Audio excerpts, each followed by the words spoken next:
Brad. We are back. Thompson to Clark. I didn't even have this on the rundown. I literally just saw this tweet 30 seconds ago, and I'm wondering if you saw this same tweet that I did. I don't know. It is from our friend. I guess friend. We had him on as a guest at one point. Jeff Young at Baseball Jeff 1 on Twitter. He just tweeted about 2 hours ago. He wrote, "It could be nothing, but there is something a bit odd with both Jim Bowden and Bob Nightingale echoing around the same time yesterday that the Giants will make the highest bid for Shohei Ohtani. Maybe just a coincidence, but feels odd." What are your thoughts about that? I did see that. It's so hard. It's so hard this time of year. We don't want to get our hopes up like last year. Right. Yeah, exactly.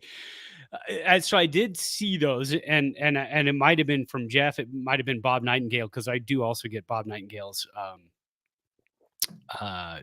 alerts on X. I keep wanting to call it Twitter. It's Twitter. It's Twitter. Right out loud. Yeah. So I did see that, and I kind of briefly looked at it. And a lot of times I wake up, the alarm goes off at 5:30. I'll grab the phone. I'll start kind of flipping through any kind of baseball updates or anything I can find. So I'm half asleep. I see that and I go, yeah, okay.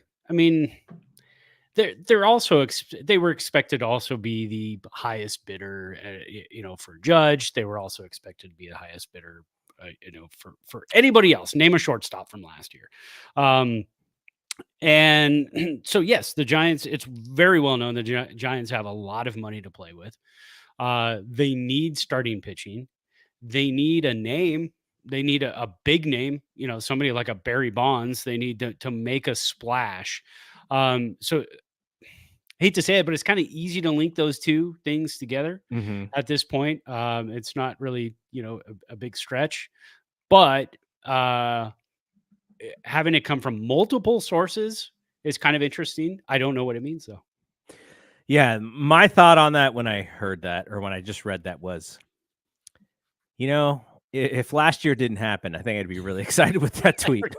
Yeah, things would be a little bit different right now if we didn't have our hearts ripped out of our chests, thrown on the ground, and stomped on multiple times last offseason. Yeah. I think right now we'd be like, oh, I'm going to go get my Shohei Giants jersey. I'm going to go ahead and pre-order that and get it ready. So, yeah. I love it. No, I love it. This is the perfect time to be excited. Here, man. Our guy, Davis, a.k.a. Drip, he says he's got a good feeling about Shohei. So there you go. I'm with him. I mean, this man is brave enough for his YouTube avatar to just be shirtless on the beach. This is a confident young man here. Look at that. Yes. If I would do the same. So Davis is one of the few, should I say, that has a good feeling about the Shohei signing, because I think so much of the fan base is so punched in the face from last season. From last year. I can't tell you how many stories I've seen so far from people, not stories, but just quick tweets or X's. If you own a company and you have a website called X, what do you change your tweets to? X's? Well, I mean, they all live in Texas, right? Yeah. Twitter.com still works. Yeah. That it doesn't not work. Anytime you click on any sort of feature, the link is a Twitter link. So I don't know. Yes. He's kind of half in and half out. So yeah. So I see a lot of tweets that basically say, Giants fans, be prepared. We're not getting Ohtani, but we like Yamamoto. So we're turning our sights to Yamamoto. Don't be shocked when we don't get Ohtani. I've seen that a lot of times. So Davis is on the flip side of things, which is great to see. I don't even know where I'm at, honestly, yet. I don't know if most people know this, but I believe we are 6 days into free agency. I think the 5th day has passed. So although tomorrow, the 14th, is the Rule 5 draft, and I think the day after is the day, or it might even be tomorrow, the 14th. where if you were extended a qualifying offer, you have to make your decision by then. I can't remember if that's tomorrow or the next day. But then at that point, I think we're going to see free agency really start to kind of ramp up a little bit. The big names seem to go a little bit later. Yeah. There's not a whole lot of it. Used to be, the big names would go by like Thanksgiving, and then you would start to do your bargain bin shopping a little bit after Christmas, after New Year's. If you had a gift receipt for a free agent you bought, then you could bring it back, and you could bring that free agent back. No, that's not how it works. I will read from Anthony Castrovince. Oh, he is of MLB.com. Okay, here we go. The question is, when does free agency begin? The answer: officially, players become free agents the day after the conclusion of the World Series. However, they cannot sign with a new team until 5 p.m. Eastern, 5 days after the conclusion of the World Series. So while teams are able to reach out to player representatives, the 5-day period serves as an exclusive window in which teams can retain their departing free agents. Quite often, this is a period with very little activity. So yeah, we are past that by a few days now. Yeah, because you want to see what happens in the Rule 5 draft, although it's not going to be as impactful. I mean, the Rule 5 draft is never that impactful. There's little movement here and there, but it also helps you decide what's going on with your 40-man roster. Usually you have a back end type of thing where you've got like 2 or 3 open spots. Rule 5 happens, and then maybe you pass some other guys through waivers at that point. Draft Blake Sabol. Yes, you take Blake Sabol. He becomes your catcher and spec wearing left fielder. He made some awesome plays in left field. I'm excited for him to be like a fifth outfielder, having him. But is he going to be our backup catcher? I don't know. I mean, that's he may actually have like a full season in AAA or something. He could. I mean, because now at this point, the Giants can put him in AAA. They couldn't last year because of the Rule 5 draft. You have to keep him on your active 26-man roster. So the Giants had to do that, but now they have lots of freedom with Blake Sabol, which is fantastic. So yeah, I mean, once that goes, once the qualifying offer, decline or pickup happens, then maybe we start to see things. Well, next week is Thanksgiving, so maybe after Thanksgiving, because players want to spend time with their families and everything else. We don't even know if Shohei is here, if he's gone back to Japan to be with his family. Not quite sure. So there's a lot of moving parts. I think we probably have to go back and kind of look a little bit at last year. Although last year was wacky, right? Because we had the lockout, right? Mm-hmm. That was last year. So things didn't. No, that was 2 years ago. Was that 2 years ago? It was 2 years ago. So that was 21. Right. 22 was the first regular non-strange season, and then we had this year. So we can go back and look and kind of see when players signed last year as free agents, and then you'll have an idea. But it's usually a little bit between. I mean, I know we were talking about it. It was getting close to Christmas when we were talking about Correa. That was like beginning to mid-December. Actually, I think that was really close to Christmas. I want to say it was like December 23rd. This is the worst Christmas present of all time. It was awful. That one, luckily we had a gift receipt on that one. Yeah. That's the one you want the gift receipt on. Busted ankle, gift receipt. So. Yeah. All right. We're bearing the lead a little bit because what we're going to talk about is a homecoming of sorts, but that's mostly going to be the show. So I wanted to start out with some recent information, but then Brad led me down a little bit of a rabbit hole and I clicked on a link. And I don't know if you know these events for 2024. So in 2024, March 9th and 10th, the Red Sox and the Rays meet in a pair of spring training games in the Dominican Republic. Right. That's cool. That's fun. I did read about that. That is going to be pretty exciting. And how's this? The Dodgers and the Padres, they kick off the regular season March 20 and 21st in Seoul, South Korea. I do remember reading about that. I don't know. I know We have had openings before in Japan. I believe the A's opened one season in Japan. I can't remember who they played. Maybe I think it was the Mariners because Ichiro was playing still. So they opened in Japan one year. Not a fun thing if you're a fan of either of those teams, because what's going to happen is in the middle of the night, and then they're going to open and play like a 3-game series there. And then they're probably not going to play for 2 or 3 more days after that, because they got to fly home, get readjusted and everything else. So it's going to be a little bit tough for fans of those teams, unless they happen to start like a full week before the regular season starts, which very well could happen. It's weird. I remember when Oakland and Seattle opened in Japan, and I didn't like it because it was kind of a false start to the season. I don't know if you remember when ESPN used to do the Sunday night game, and then opening day was Monday, but they would always have the World Series champion would play a game on Sunday night against somebody else. That was always kind of a weird opening too. They don't do that anymore. Now they pretty much start the season on like Thursdays, Wednesdays, Thursdays. Yeah. Which I like. I have to be sick that day. Maybe work from home. Yeah, I know. We do. We were both watching. We have both had games going on in the background. Yeah. And then the Mexico City series is back. It is the Astros and the Rockies, April 27th and 28th. So the Rockies are used to that elevation. Yeah. So there's an advantage right there. I was about to say it's going to be a rough one for the ERAs, but the Rockies are used to that. Yeah. And the London series, June 8th and 9th, the Mets and the Phillies in London, England for a 2-gamer. And this is the reason why I brought this up, because I didn't realize that it was this year.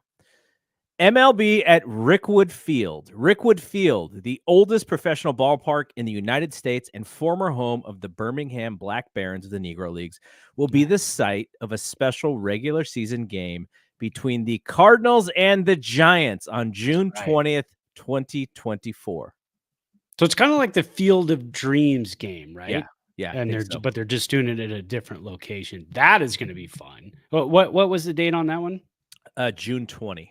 June 20th. Okay, cool. And July 10th, I am going to try to get to a Giants game this year from Reno on July 10th. Garrett's going to try to be there. Brother-in-law is going to try and be there because we're going to a concert in San Francisco the night before. So put that on the Major League Baseball calendar as well. That is right before the All-Star break.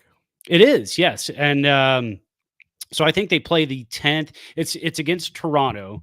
So we are in San Francisco for a concert on the 9th, and then they play on the 10th and the 11th. So the 10th is a Wednesday, the 11th is a Thursday. So it's probably going to be like a 6:45 game, which is great. That's nice because I might just have to take that day off. You are, yeah. Well, you're going to be there. And anybody else, fans of the show, come on out to that game. It's going to be awesome. We'll try to get out to the bleachers. I want to sit in the bleacher seats, man. Go a little crazy out there.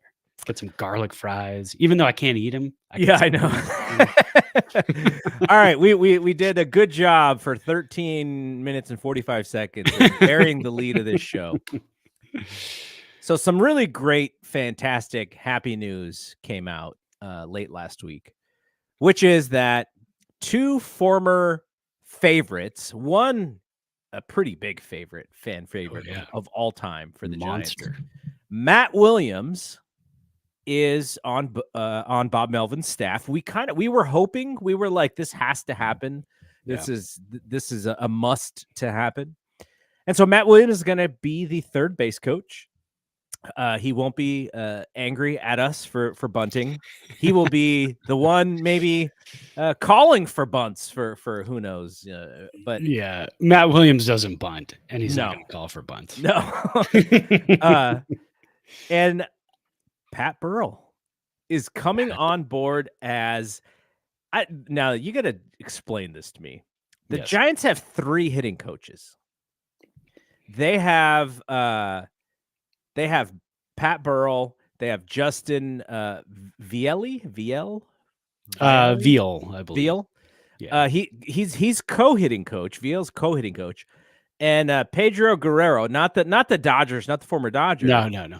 He is the assistant hitting coach. So Pat Burrell comes in as a co-hitting coach and then there's an assistant hitting coach and another co-hitting coach. So whatever it is, like if the Giants are going to have tons of guys to turn to when they go, yeah, curveball. It's not, I'm not opening my hips up correctly on it or whatever. Yeah. So what'd you think, Matt and Pat the Bat back in the orange and black? That is awesome. Matt Williams having Matty and he's called the Carson Crusher. I don't know if you knew that. Yes, that's his nickname. Las Vegas. Yes. He played actually he played here, I think it was. Was he did he play for Reno? Here, yeah, up here in let me just double check. But Carson City here, and I think that's how he got his nickname, the Carson Crusher. Yeah, Carson High School in Carson City. There you go. So that's, I mean, we're in South Reno, so that's like 15-minute drive for us. But he still talked about a lot here, and of course, being in Reno, you're a Giants fan, you're an A's fan. It's just kind of how it is. You have a close proximity to the Bay Area. A lot of people here are from the Bay Area. So there are a lot of Giants hats here. There are a lot of Giants jerseys, jackets, and whatnot. I did see I forgot to mention this because we always talk about jerseys and what are the kids buying these days. I saw probably a 12-year-old a boy at a pumpkin patch. Don't tell me it was Conforto. Do not. He was wearing a Patrick Bailey orange Giants jersey. Oh, I like it. I thought that was fantastic. I like because that. Now we're starting to get the players that are starting to sell the jerseys. There will probably be more Matt Williams jerseys sold this season, throwback Matt Williams jerseys. I guarantee you're going to see those at the park again. I got to take advantage of that for sure. Absolutely. We see them every now and then, but us old guys, we'll go that route because we're not going to buy Patrick Bailey jerseys. Yeah. We're not going to buy, we buy the guys who we watched. Exactly. So we're going to wear that.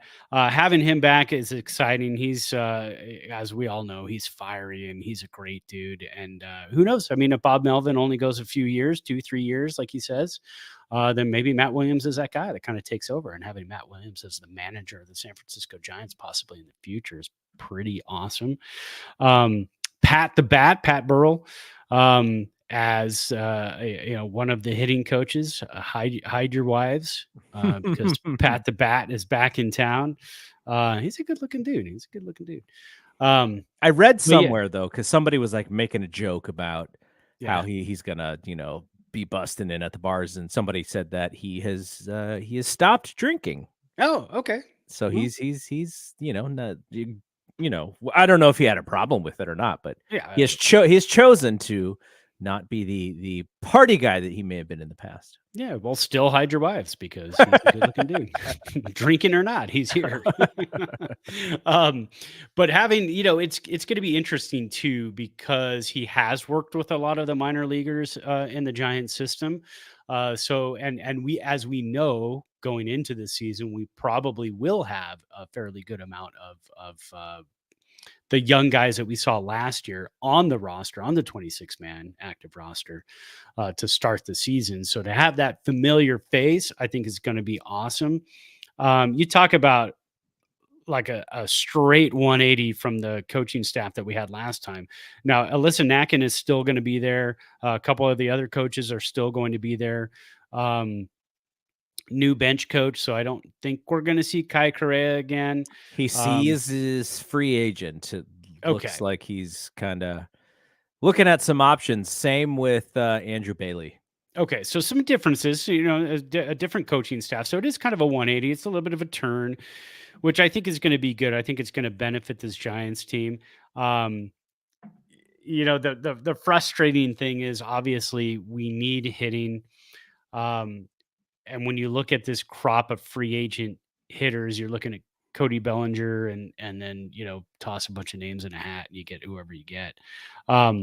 So Pat and the rest of the hitting coaches are going to have to work with pretty much what they have and maybe another piece or two. But you're going to have JD Davis. You're probably going to have Yaz. You're probably going to have, you're definitely going to have Conforto. You're going to have Wilmer, Lamont Wade Jr., Tyro, Luciano, if they don't get somebody like, trade for a Willie Adames to have another shortstop and maybe give Luciano a little bit more time in AAA. So, there's things that can be done. on that side of it, but they're going to have to work with what they've got, and just having that change, I think, is going to benefit the Giants.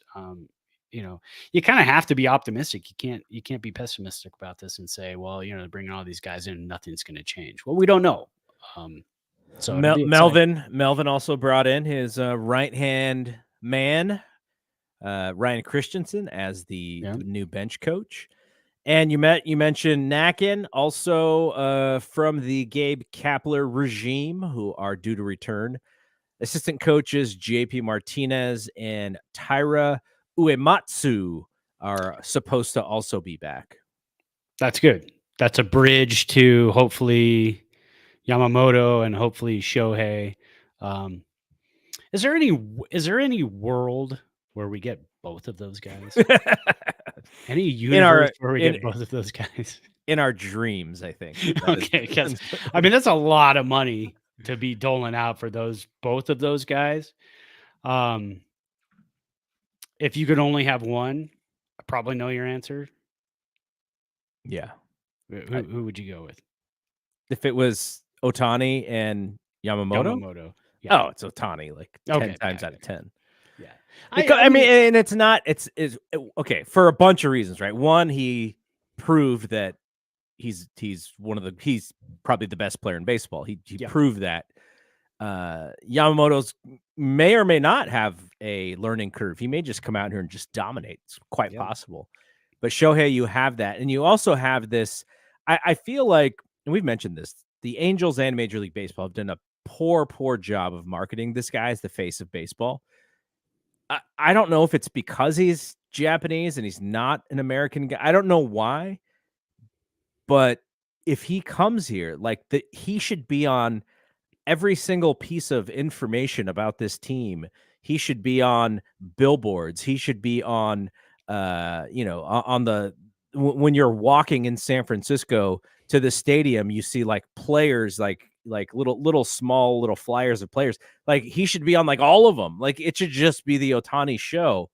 And I think not that San Francisco is better than most places at marketing their players, but I just think there's an opportunity there with the Bay Area and Shohei to just embrace him like nobody's business, and he could become like the biggest thing. That may be an attractive reason for him to go to the Dodgers, but it's LA. You turn the corner and there's like a movie star hanging out. Yeah. In New York with the Mets, big market as well, the Big Apple. I'm not sure if that's his style, but if it's San Francisco or LA or Seattle, I don't know if he's a Yankee guy or not. He doesn't. I don't know. That would be very weird to see him in like Yankee pinstripes, but yeah, for sure. And I think he stays on the West Coast. It's hard to say. Seattle's going to make a huge push for him. I'm sure of it. But again, I mean, rumor was when he first came over to Major League Baseball, he didn't want to go to a team that already had a Japanese star and a background. He wanted to be like kind of the main guy. Mm-hmm. I don't know how much truth there is to that. The Giants don't have that. If they do get Yamamoto, and then Shohei looks at that and hasn't signed with anybody yet and says, well, I don't know if I want to go there because I'll be playing kind of lead in that situation. And also it turns into a little bit of like a cartoon in a sense. You're pairing these guys together because they are Japanese, and it's like weird American style of like publicity. And I mean, I understand why he doesn't want it. He wants it to be serious. He wants it to be all about baseball. So I really get that. I do too. And you and I are, those types of fans, and we would look at that and say, holy crap, the Giants really, really want to win right now. I mean, if they went out and got Yamamoto and Shohei, we wouldn't think twice about it having anything to do with, who they were, where they're from, or anything like that. For us, it would. I mean, those are like 1 and 2 when you look at free agents out there. And if the Giants land 1 and 2, our minds would be completely blown, and we would say, okay, Farhan is serious. Yeah. Things are getting serious. He wants to stick around for a long time. He sees a little bit of a window to at least push into the playoffs. Because again, you push, let's just say, not this year because Shohei's not going to pitch this year, but let's just say next year, you sneak into the playoffs and you go Shohei, Yamamoto, Logan Webb. That's pretty difficult to get through, especially when you know Logan Webb can go 8 or 9 innings in October. That's a pretty difficult pitching staff to get through for any offensive team. I don't care who you are. So, I mean, you kind of build from the inside out, and that's what you do. You're building with Logan Webb, trying to get Kyle Harrison in there, trying to get him ramped up, and then you go grab the outside guys. When I was looking at numbers today, and just kind of a refresher, the Giants pitching staff, starters and relievers last season were fantastic at keeping the ball in the yard. They didn't give up many home runs. They were like 8th in Major League Baseball in home runs. They were like 2nd in the league in walks allowed. I mean, just fantastic. But they gave up a ton of hits and they didn't strike many people out. So there's going to be a lot of balls in play. Mm-hmm. So not only the pitching, that's not only what the Giants are looking for, is starting pitching to kind of build on that, like a Yamamoto and a Shohei going into the future, but you've got to get that defense going as well. So there's just so many things that the Giants have to do. So to put all that money into 2 guys and say, we're going to ride this out with what we've got. Maybe we'll pick up again, we'll trade for an Adames. We'll, do some little things here and there. It could still be a rough year because you got to score runs. So, yeah, absolutely. So back to the coaches that they brought in. The one thing that is a little bit of a bummer, Antoine Richardson, the first base coach, it looks like he may not be back, or his role might be slightly different, because I believe last year's third base coach, Mark Hallberg, I think he's going over to first. So that would be Richardson's position. And I'm going to miss it because Richardson always had some sweet Jordans on when he was coaching first base. So that's a little bit of a bummer. And also Nick Ortiz and Dustin Lind, according to Maria Guardado's story from a couple days ago, they are also in limbo as far as coming back to the team. Unclear. Nick Ortiz is the guy, I think, one of the broadcasters, can't remember who it was, used to say that he never missed a gym day. Oh yeah. Anytime they showed him, he was super yoked. So they're gonna miss a yoked guy. I'm there, man. I love it. Yeah. All right, let's Javi Lopez. That's who it was. Javi. Oh, was it Javi? Yeah. Okay, so you mentioned the Rule 5 draft. You and I are not draft expert types. We read folks who are really good at this stuff, and there's a couple of folks who I read. One of them being Roger Munter, who we talked about. He had his predictions for 3 additions to the 40-man, and another account that we follow on the Thompson to Clark feed, Giants Prospects. He had 4 folks that he thought that they would protect, with 2 being a close call.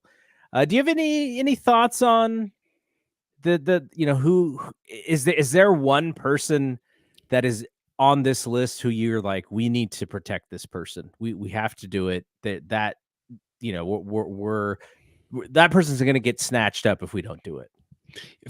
For me, it's probably Grant McCray, but I'm an outfielder and I'm an outfielder guy, so I kind of gravitate towards those guys.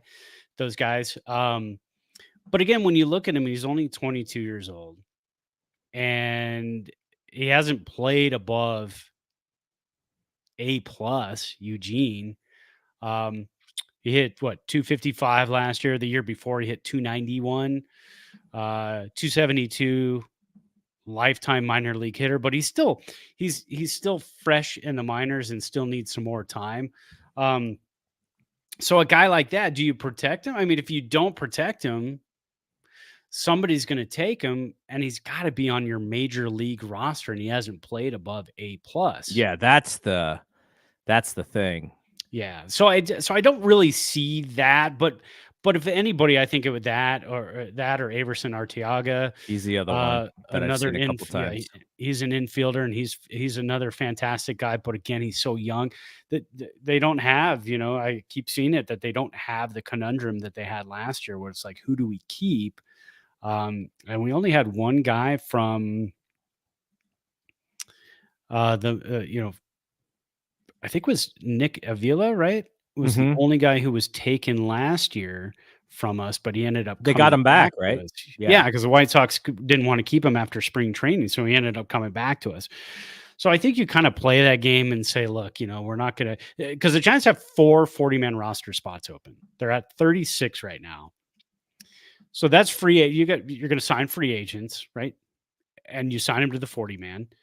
So you've got those 4 spots open. You waste those spots on the Rule 5 draft, because then if you protect those guys, you also have to think kind of the Giants' track record is when they do put somebody on the 40-man roster, they usually are coming up to the bigs soonish that season within 5 months. So is Grant McRae ready? Is Arteaga ready? No, none of these guys are ready. No, they're not. And so they're not going to be ready for any other team. So I think you kind of have to leave those guys alone. And I have seen too, don't be shocked if the Giants don't protect anybody and just leave it at 40 or 36 of the 40-man roster taken up. So I think it's going to be kind of uneventful for the Giants. They might have a guy taken, but if he sticks past spring training, then good on that player for, for coming through and being big league ready when we didn't think he was. So let me give you the list of folks that I have seen. So for Giants prospects, they had Arteaga, they had Kai Tang, they had Trevor McDonald, and RJ Dabovich. The last 3 are right-handed pitchers. And there's an asterisk on Dabovich, depending on the hip surgery and the doctor looking into it. There could be a change there in his opinion. And then close call, Ryan Murphy, and then Grant McRae, like you said. Roger Munter went Eric Miller, who is a hard-throwing lefty who's a bit wild. Hard-throwing as in, up to 99-ish on the gun. And then he had McRae. He also had Arteaga. And then he had a couple of close calls. Nick Barracoto. I don't know too much about Nick. And then, Victor Barracoto. And then Nick Avila again. And then Kai Tang, just like Giants prospects, had it. So, yeah, it's not something that I pay 100% attention to, because what happens is the reason why these guys are not on the roster is because generally they have been stunted in some way going through the farm system. And maybe earlier in their career, like Arteaga, 2 years ago, we thought maybe that there was a fast pathway to grow through the minor leagues, but he's stalled a little bit. Same with McRae. And so we'll see what happens there. But I don't think anything, like you said, I don't think anything will be shocking this year. Yeah, I don't think so. And Bleacher Report actually just dropped a story. And just so everybody knows, we read everything. We try to read everything and take it all with a grain of salt. But one of their writers pretty much said Shohei may seek a contract with exceedingly high average salary, fewer years. So it looks like that's an ESPN story from Zach Bakar that ended up on Bleacher Report. But interesting. Exceedingly high AAV with shorter years. Well, I can see that. And that's him betting on the idea that he can hit free agency again. And, in the time frame in which he hits free agency again, he believes he'll be able to get even more money at that point. Whereas what we saw from Bryce Harper, he wanted the longevity. Same with Correa originally, and Judge, they want the longevity of the contract. And so their AAV is a little bit lower because, they want that 12-year deal where they're getting paid into their 40s. And Shohei's, if that is the actual thing, that's more like a basketball contract where you're kind of betting on the idea that you can get back out there when the deals are a little bit higher. Now, and again, it's always a possibility. He wasn't born and raised here. So is it possible he's looking for a shorter 3-4 year deal and wants to finish out his career in Japan back at home? I mean, that's always a possibility too. So there's a lot in play. You just never know. It's always funny when we start to talk free agency. We talk like, oh, this guy, would be a perfect fit for this team, and this is what he would get, and blah blah blah. These guys are human. So we always forget that part of it. They have feelings, they have thoughts, they have ideas, and we don't know what those are. And that's between the player, the agent, his family. And so things can be very surprising sometimes. And all of a sudden, like, we thought for sure, this is kind of on a lower level, but we thought for sure that Longoria was going to be back with the Giants. They'd pay the money. I think it was like an $8 million difference to keep him on. And he expressed interest in, I want to go back to play somewhere else. And he chose Arizona, not only because of the fact that, well, this is a good team, and I think they're young and whatever, but it could be my last season and it's where I live. And so a lot of that played into that decision. So, again, you just never know. Things happen. So, all right, we are going to end a little more earlier than we usually do, but it's just because there wasn't a whole lot to talk about. But I do want to ask you about your drink of choice. Now, I'll lead. I'll let you close because go for it. I was trying to use fruits, and I was like, how can I use fruits in a drink? And I thought, tequila. Let me see what people have done with tequila. We always have frozen blueberries and frozen raspberries for our smoothies because they are, they're not heavy, high carb fruits. They're pretty decent for the amount of carbs in them. And so I was looking, it's like, oh, there's a tequila drink where there's blueberries and then there's seltzer and then there's lime and then there's simple syrup. I was like, okay, well, I don't need the simple syrup. And I was kind of goofing around with the blender, and I put some ice and I put some raspberries and I put some lime juice, and I blended it up, and I was like, whoop, there's too much ice because it turned into a Slurpee. Oh no. and so I had this like Slurpee-ish concoction, and I was like, okay, I'm just going to toss the shot of tequila in the Slurpee and just see how it is. And I think I don't need it, but I think if I was to offer it to others, I might have to throw a little bit of Splenda in there for them. There you go. Yeah. The raspberries are tart.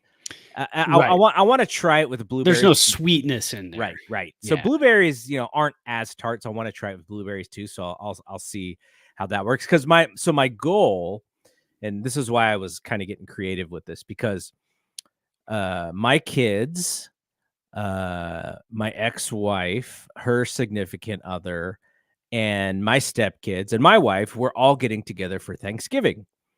And so I was like, all right, I'm going to have something creative, something new. And so I'm just trying out these like little frozen, these little fruitier tequila drinks. So we'll see what happens. I'm going to try out the blueberry version of it and see if it's good. But I mean, it's, it's lime juice, which pairs well with tequila. There's the icy Slurpee-ish icy I guess what do you call it? I don't know. Words are not coming to my head right now. But just that type of drink, and then the tequila, and then the rest. So it was fine. It was nice. Like I think that this is more on like a warm day kind of drink. But it was kind of cool. I was just really interested to see how tequila would taste with the fruit, and yeah, it's fine. It's actually pretty decent. Well, I'm expecting in the next year for you to become a mixologist. because you're starting to kind of play around with this stuff, which is good. And did you say you put, or did you not put simple syrup? Or I did not. Okay, because maybe like even a splash of simple syrup, like mixed in there. I'm sure it would have been way better. Yeah, and you can make your own simple syrup, I think, with stevia leaves as well. So, and you can get stevia plants like pretty much anywhere nowadays. But that, and you kind of muddle in the stevia leaves, and then you can make your own simple sugar out of that. And we've done that before, and it keeps really well. You just keep it in the fridge in like a little jar. And stuff. Interesting. So, yeah. I just a lot of physical labor at work today. I'm in IT, so there's not a whole lot of physical labor. But we had these old carts that I had to break down and get the technology out of there and dump them in the e-waste a trailer. So it was basically nonstop all day long. So I was going to have a beer, but I had a few beers this weekend up in Tahoe. So I thought, I'm going to bust out, and I went straight up Buffalo Trace. I have not had this in a long time. It's been sitting in the cupboard for quite a while. During the pandemic, this was kind of my go-to. If you've never had Buffalo Trace and you like the marshmallow, roasty, woody qualities of bourbon, this is packed with that. One of the better ones, and for the price too. I think you can usually find a bottle of this for like $28 in most places. But it is fantastic. 45% alcohol. So what is that? 90 proof. Used to be one of my go-tos, and I got out the chair before the show and I went up into the cupboard, and I'm looking around, and I'm going, I might get some scotch. I have a little scotch. And then I saw this bottle, and I go, oh, I haven't had this in like probably 6 months. So there you go. And I'm glad I picked it. Just Buffalo Trace. Fantastic. No, that's great. I know when you said you're like, oh, I'm going bourbon today, and I was like, I should have just bourbon too, because it's. But I was getting a little creative. I was getting a little. Yeah, creative. No, that's good. That's fun. I like doing that. All right, so maybe just maybe there may be a little bit more activity for next week's show. We'll see. I'm hoping. But we had the Matt Williams thing. We had the Pat the Bat thing. I thought that was really, really cool. And I guess I would say one last thing on Shohei, because we opened with Shohei. He's the talk of the town. Every team is every team's social media account is like, oh yeah, why? Here's what our lineup would look like with Shohei. Like, yeah. The Atlanta Braves have their thing. They're like Acuna leading off, Shohei hitting fourth. You're like, yeah, I just want to give you guys the title if that happens. Yeah. What if? I wonder. Do you think Shohei is a Barry Bonds fan? Oh, yeah, I would think so. And I believe I've heard him talk about Barry Bonds before, too. I can't remember exactly where, but it seems to jog my memory that he had some really nice things to say about Bonds. Remember Barry would go to Japan and they'd do those exhibition games? Yes, Japan loves Barry Bonds. And they would do those weird home run derbies where you're like hitting certain things. And yes, that was fantastic. There's some, if you just search on YouTube, there's some crazy stuff. Yeah, didn't they have like trucks going across the outfield right at the right time? I mean, just some great stuff. If you have not seen Japanese game shows, then you will not understand. Yeah. The Japanese home run derbies, because they are just absolutely wild and a ton of fun. So what if I'm pretty sure they have a lot more fun than we do most of the time. So what if you utilize Barry Bonds in the recruiting here? I mean, there's nobody else can kind of speak to the history of the Giants like Barry Bonds, Willie Mays, Buster Posey. I mean, you've got like three of the greatest ever to play the game, at their respective positions. Because I wouldn't say, Buster Posey's not one of the greatest ever to play the game, but one of the greatest catchers, one of the most decorated catchers, but also knows the history of the Giants and playing for the organization in his entire life. So you've got a stable of guys that can come in and say, look, this is what it's like to be a Giant. And Bob Melvin played for the Giants too. He was in the organization, and now he's the manager. So Having a guy like Barry Bonds, I think, would be invaluable. But I know the Giants were trying to shift away from any kind of odd recruiting, any kind of odd free agency meetings that they've had in the past with Gabe Kapler and free agents. I don't think you're going to get that with Bonds.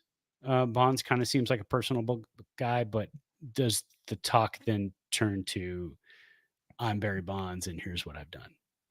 Well, I just wonder if Shohei's like, I want to meet Barry Bonds.